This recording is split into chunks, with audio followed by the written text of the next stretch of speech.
So I'd love to introduce you to what we refer to as an authentic model. It's a very powerful tool in your hands, especially when you start to become aware of what is happening inside of yourself. So it's a lovely go-to to be able to check in with yourself in terms of your thinking and your feeling, and of course the patterns that follow in behavior, in terms of where you are and how you're actually showing up. So we start off the process by looking at your feeling realm. And when you look at your feelings, you want to become very, very aware of what it is that you are obviously feeling and being able to name it. So you want to be able to give the emotion a name. Why? Because we name it to tame it. When you're working with emotions, it's a very powerful message that you're receiving. They're there for a really good reason. You're not just having feelings for the sake of having feelings. You're having a feeling because it's actually giving you a message toward you needing to actually respond and do something to change it. So for argument's sake, if you were highly frustrated, you would be feeling the frustration, and perhaps the message you're getting is somebody is standing in my way of getting this project off the ground. So there's a frustration around something, which means that you need to do something about that.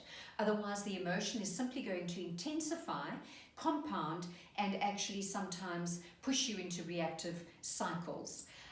So you want to become very aware of what's happening in your feeling realm, understanding that emotion, and making sure that you work with it so that you can actually use it as a strategic resource. Then we move into the cognitive side of things. The cognitive side of things is your thinking realm. And here you've got to actually take an enormous amount of aspects into consideration. You will notice that when you look at this system, it's not a linear process. It can actually be quite messy in a sense that we sometimes start with a feeling, and then it'll go into our headspace, into a thought. And other times it starts with a thought and then goes into a feeling. And of course, it could start even in a behavior that has triggered something from somebody else. So this can be quite a messy process, and the system itself is really powerful in you being able to engage with it wherever it might start for you. So when you look at a thinking realm, there's no surprise, and you've heard it many, many times, that everything starts and ends in the brain. And if you can change what you're thinking, you can really change your world. And I know that that sounds like a bit of a cliche, but I promise you, when you start to get to grips with what's really happening in your headspace, and you realize that sometimes there are belief systems, lies you've believed that are really playing havoc, like that big fat brick that's sitting in the middle of your head that you can't think past. Why? Because it's a lie that you've believed, but it's your truth, which means that you believe it to be your truth, which means you cannot see past it. So they've become our blind spots, the things that we don't know about ourselves. So very important in the thinking realm that we get ourselves off what we call autopilot, which means that we need to become very present in the moment with ourselves, with reality, with whatever's happening. So if you're sitting in a meeting, be present in that meeting. Work with what is. Work with what's happening inside of you, in your feelings, your thought processes, rather than being, sitting, thinking about what happened last week around that person. So it's real-time skill set that you are actually honing in this space. So you want to become very aware of what your thoughts are.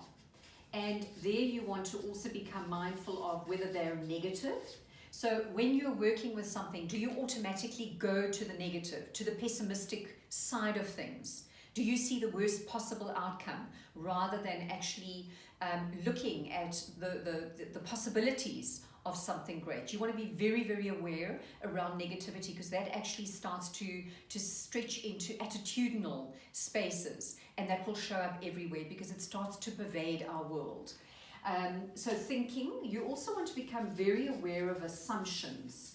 Assumptions are, I often refer to assumptions as us being playing God, mind reading, me sitting in a meeting and thinking I know what that person is thinking, what's going down for them, instead of actually clarifying it and asking them, you know, I'm hearing you say this, I'm seeing the frustration, I'm you know, privy to the anger, but what's really going on for you?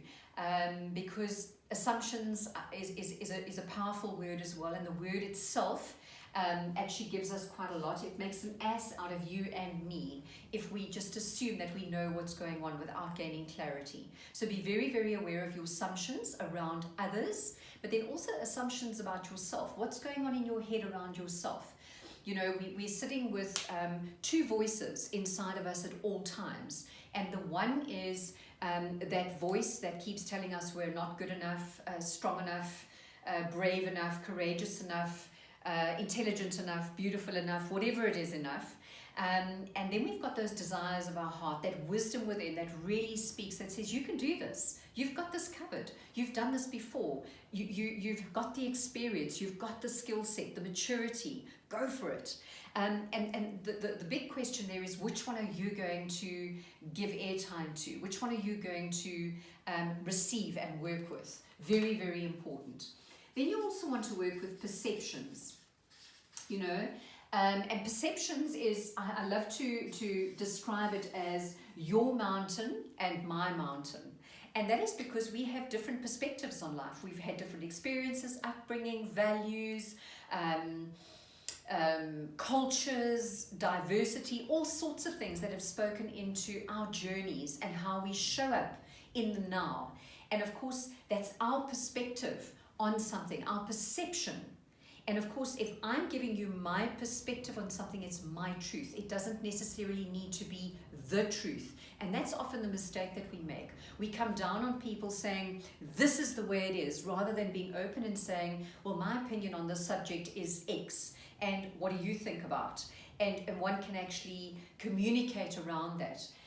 So perceptions, be very, very aware of your way or the highway, rather than being open to collaborate and see what others see, to actually broaden your own perspective. And of course, then we look at the lies that we believe, and we're going to cover this quite a bit today. This is really just a deep dive in the form of a tool in terms of what we are going to actually unpack for you today. And lies are those areas, those belief systems that keep us trapped. And they sabotage us in every which way. Doesn't matter whether you're working towards a goal or a project. What's going on in your headspace is generally the stuff that sabotages you to not achieving or actually even getting out of the starting position to get things going. So very, very important that you take into cognizance what is happening in your headspace. And of course, that will then speak straight into the third realm, which is the action side of things. And over here, we're starting to look at behaviors. You need to become aware of your patterns. How are you showing up? You know, when this happens, what do I do? And we're going to canvas quite a lot of that with you today as well. So if you look at the three realms, we've put them into colors for a really good reason. When we talk about emotions, color becomes really, really important. And the blue section is reflection. We call this area self-awareness. You've got to become self-aware before you can actually start to understand what's really going on inside of you.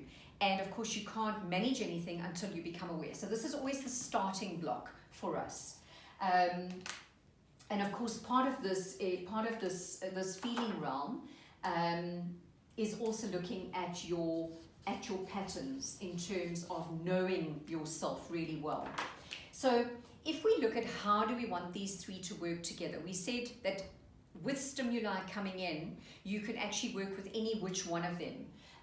First, it could start with an action and then go into thinking and then a feeling, or vice versa, or from the thinking to action and then only settling down at a later stage to actually think about what you were feeling that created that for you.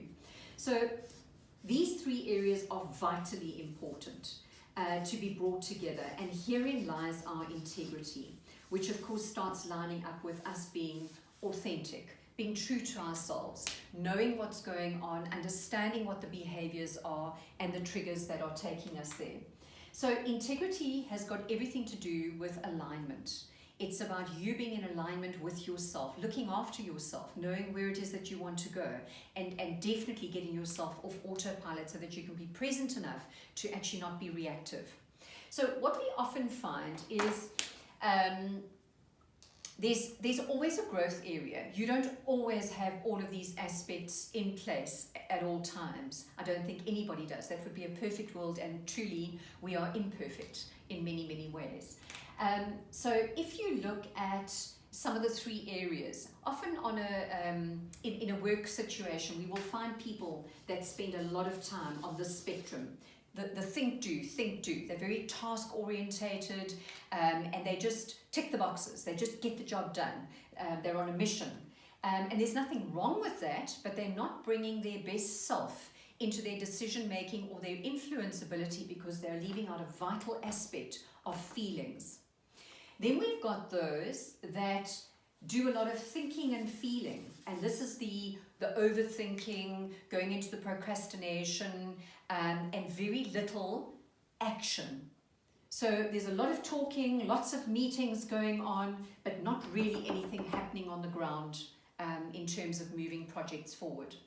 And then, of course, the third area, we've got what we classify as the drama kings or queens. And we all know one or two of those people in our lives where we say, oh, rather don't go there. She's so emotional, or he is just so emotional. You're not going to get anywhere with them. And therein lies the growth area of bringing in the thinking realm, where one can actually just get yourself out of that emotional space into a place of emotional stability and start to think about what's actually going on for one.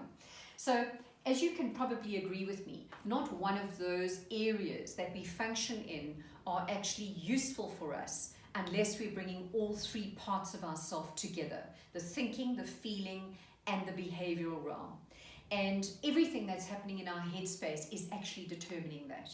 So ideally what we want you to do is to become very, very mindful and aware of what's happening in these three areas for you. And we're going to go to a large degree today to actually unpack that for you.